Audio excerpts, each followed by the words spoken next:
سلامونه ملګرو، زه ورور راغیم او تاسو ته د یوې نوې کیسې سره راغلی یم. ملګرو، فکر وکړئ چې تاسو په یو نه پیژندل شوي ځای کې بند پاته یاست. داسې ځای چیرته چې یو عجیبه او نادره پیښه روانې وي او له هغه ځایه څخه د وتلو هېڅ لاره نه وي. همداسې څه زموږ په نننۍ کیسه کې پیښیږي. د کیسې په پیل کې موږ یوه ډېره لویه سپینه کوټه وینو چې په کښې کې یو جاپاني سړی پروت دی. ناڅاپه چې کله هغه خپلې سترګې خلاصې کړې نو ځان په دې لویه تشه کوټه کې ویني او سخت ویریږي. لږ وروسته هغه شاوخوا کتل پیل کوي. کله چې دی د دیوال خواته ورنږدې کېږي نو ویني چې له دیوال څخه یو کوچنی عجبه شی راوتلی دی. کله چې ده هغه ته لږ فکر وکړي او هغه شی یې کښېکاږي نو هلته یې ولیدل چې زرګونه واړه کوچنیان له دیواله څخه راوځي، خو لږ وروسته بیرته ټول دیوالو ته ننوځي او یوازې د هغو کوچنیانو د بدن یوه کوچنۍ برخه د باندې پاتې کېږي. اوس سړی غواړي چې پوه سي چې دا عجبه شی څه دی او هغه یې کښېکاږي. بیا په کوټه کې یو غږ خپور سو او وویل سول چې د ژوند دا پړاو د زده کړې دی. د دې تڼۍ د حقیقت څخه د خبر کېدو وروسته سړي خپله ګوته بوی کړه. هغه په قصدن ډول سره ډېرې چغې ووهلې په دې خاطر چې که څوک شاوخوا وه هغوی به خبر سي او له ده سره به مرسته وکړي. خو کله چې ده هېڅ چا جواب ترلاسه نه کوي نو یو په بل پسې بېلابېلې تڼۍ وهي. د هرې تڼۍ سره په کوټه کې نوي نوي شیان راښکته کېږي. کله د غاښو برس، کله یو لوی ګلدان. هغه فکر وکړي چې هره ځانګړې تڼۍ یو ځانګړی شی راوباسي. د ازموینې لپاره هغه همغه تڼۍ بیا ووهله او هغه ته ډېر چپسټیک راوځي. خو چې کله په ناپامۍ سره یو بله تڼۍ ووهله نو یوه ګاډۍ په تیزۍ سره دیواله څخه راوځي او د هغه له پښې سره ټکر کېږي. هغه له درد څخه چغې وهي. کله چې بله تڼۍ وهي نو د ماشوم د شا سر راوځي او د هغه پر مخ باندې باد پرې کوي. د دې وروسته هغه نورې تڼۍ وهي او ډېر شیان راټولوي. کله چې هغه په توپ سره لوبې کولې نو یوه تڼۍ یې ووهله چې د هغه څخه خوندور جاپاني خوراک راووتی، یعنې سوشي. هغه ډېر خوشحاله کېږي ځکه چې ډېر وږی و. هغه فکر کوي چې که له سوشي سره کیچپ هم ورسره وي نو دا به جلا ډېر خوند وکړي. خو چې تڼۍ بیا وهي هر ځل یوازې سوشي راوځي نو ده فکر وکړي چې همدا سوشي یوازې هم صحیح دي. نو په چوپتیا سره یې خوراک پیل کړي. کله چې خواړه خلاص وه او د نورو خوړو لپاره یې تڼۍ ووهله نو یو بوتل کیچپ هم راووتل.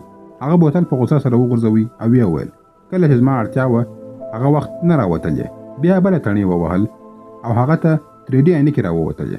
کله چې ده عینکې پر سترګو کړې نو یو وړوکی کوچنی یې ولیدی چې هغه ته اشارې کوي چې د هغه دا خاصه حصه کښېکاږي. هغه ډېر خوشحاله کېږي او فکر کوي چې نور د کوټې په راز باندې پوه سو.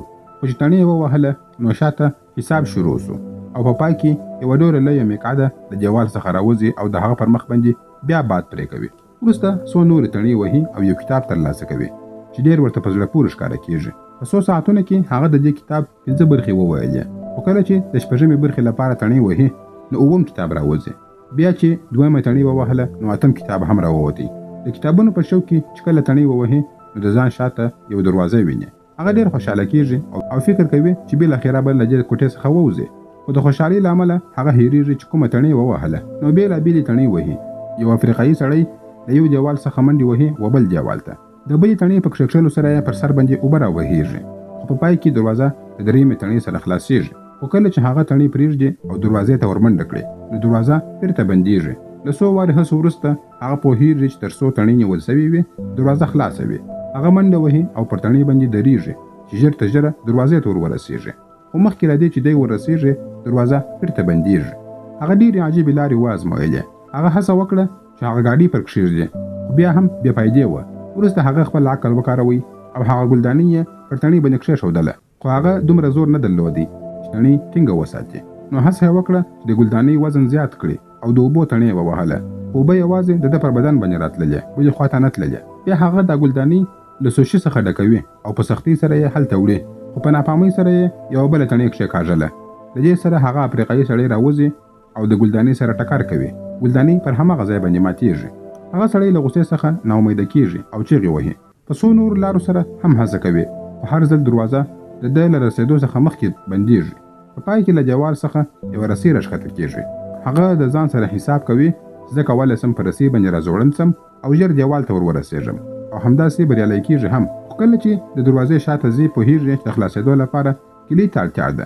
هغه بیرته کوټې ته راګرځي. کله چې په غوسه سره دیوال ووهي نو یوه کلۍ په هوا کې راښکاره کېږي. خو دا هم داسې ده لکه هغه دروازه. کله چې تڼۍ پرېږدي کلۍ بیرته ورکېږي. اوس باید داسې لاره پیدا کړي چې کلۍ واخلي او ژر دروازې ته ورسېږي. چې کله د کلي تڼۍ ووهي نو یو سپی راوځي او ورباندې غاپي. هغه اعصاب بیا ګډوډ کیږي ځکه چې ټولې تڼۍ یو شان ښکاره کیږي. وروسته سمې تڼۍ پیدا کوي او پر هغې د سوشي یوه ټوټه یږدي. له 2 ناکامیو وروسته هغه بالاخره دروازې ته ورورسېدی. ستونزه لا ختمه سوې نه وه ځکه چې دروازې امنیتي قلف درلودی. هغه ژر بیرته کوټې ته راګرځي. جوال د هغه پر ملا باندې رالویږي. هغه په غوسه سره یو لرګی د جوال پر سر باندې ورغورځوي چې پر یوې تڼۍ باندې ولګېدی او له جوال څخه بیا افریقایي سړی راووتی. خو دا ځل هغه ویني چې د هغه پر سر باندې 3 شمېرې لیکل سوي دي او شاید همدا شمېرې د قلف د خلاصون لپاره وي ځکه چې جوال بیا بندېږي. هغه قلف په 3 واره سره خلاصوي. دروازه لږ ټینګه سوې وي نو د هغې سره زور کوي. په دې حال کې جوال بیا راښکته کېږي. کله چې جوال راښکته سو هغه ځای دومره تنګ سو چې دروازه پوره نه خلاصېږي. هغه ناهیلی کېږي او ژړا پیلوي.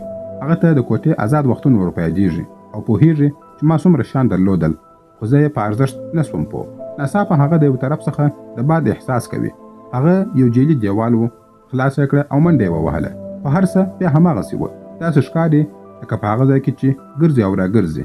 منډې یې وهلې. بالاخره یوې بلې کوټې ته ورورسېدی چې هلته رڼا ډېره کمه وه. چې ورننوځي دروازه بندېږي. یو غږ اورېدل کېږي او ورته ویل کېږي چې دا ستا د ژوند تمریني پړاو دی.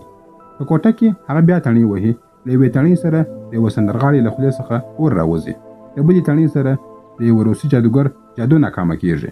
د 3مې تڼۍ سره په چین کې پر یوه سړي باندې خپل سپیان غاپي. هغه ویني چې دا کوټه چت نه لري بلکې له پاس څخه رڼا راځي او په هغه کې کوچني ماشومان الوځي. دا ځل هغه فکر کوي چې د تڼۍ وهلو پر ځای باید پر هغو باندې سربیره وخېږم او لوړ ولاړ سم. هغه بالاخره بریالی کېږي.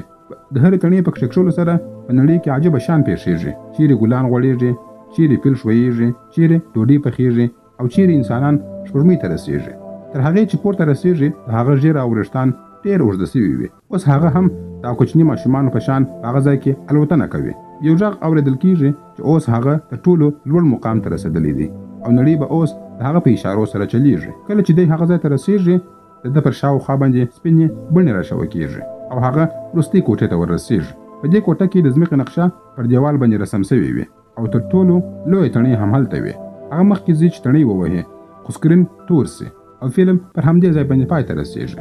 ملګرو، که تاسو ته د یوې ورځې لپاره مکمل واک په لاس درکول سي چې هر څه ستاسو په اختیار کې وي نو تاسو به څه وکړئ؟ په کمنټ کې مو خپل نظرونه راسره شریک کړئ. که مو ویډیو خوښه سوې وي ویډیو لایک او شیر کړئ. زموږ یوټیوب چینل هم سبسکرایب کړئ. تر بلې ویډیو پورې مو الله مل شه. مننه.